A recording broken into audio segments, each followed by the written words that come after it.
या हुसैन या हुसैन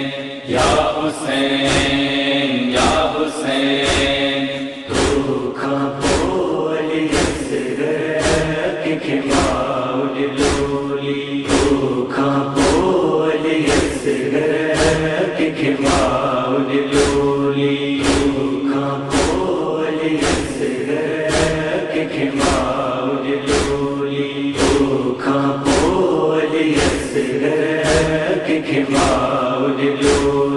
ख्वाबन में बुध दस हाणे ख्वाबन में बुध दस हाणे तो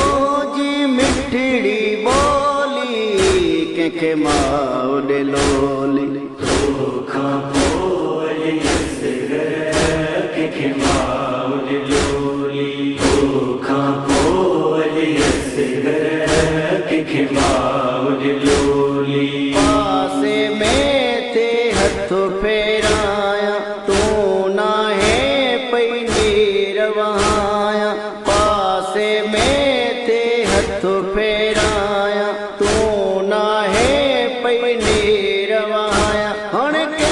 के की रुपयारा मां उजड़ी वई मोजी झोली उजड़ी वई मोजी झोली कंहिंखे माउल लोली तोखां बोली असरक खिमाउल लोली तोखां बोली असरक खिमाउल लोली सुबुह जो तारो फिरी आयो तुंहिंजे याद घणो तड़पायो सुबुह जो तारो फिरी आयो तुंहिंजे याद घणो तड़पायो महसूस थियो आयो तूं मूं शिरक भरे अख खोली मूं शिरक भरे अख खोली कंहिंखे माउल लोली तोखां बोली असरक खिमाउल लोली तोखां बोली असरक खिमाउल लोली जो चोलो सीने लाए पैथी सकीना नीर वहाए तू जो चोलो सीने लाए पैथी सकीना नीर वहाए दस भेण करे कैसा गालियूं वीरान पईया डोली वीरान पईया डोली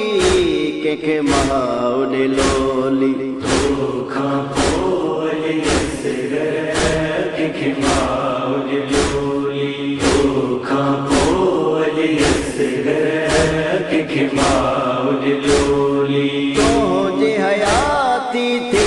वई पूरे रहिजे वई हर आस अधूरे तुंहिंजे हयाती थे वई पूरे रहिजे वई हर आस अधूरे कीअं दर्द इहे विसरन मूंखां हीअ ॻाल्हि त नाहे सोली हीअ ॻाल्हि त नाहे सोली कंहिंखे माउल लोली तोखां बोली असरक खिमाउल लोली तोखां बोली असरक खिमाउल लोली असगर ज़ीनत थियो करबल जी साइण सकीना शाम रही पई असगर ज़ीनत थियो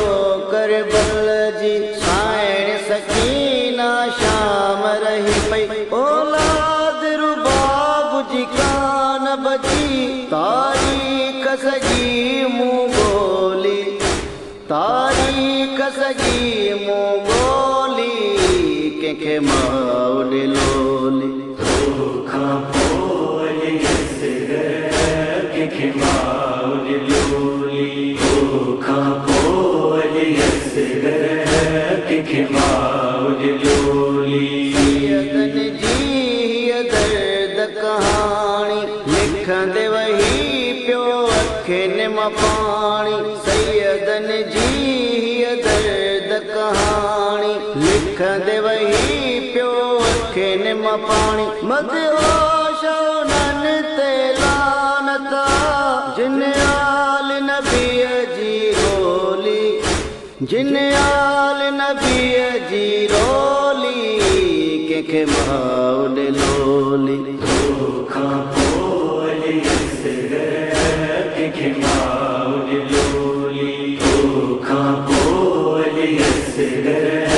कंहिंखे माउ ॾे लोली ख्वाबनि में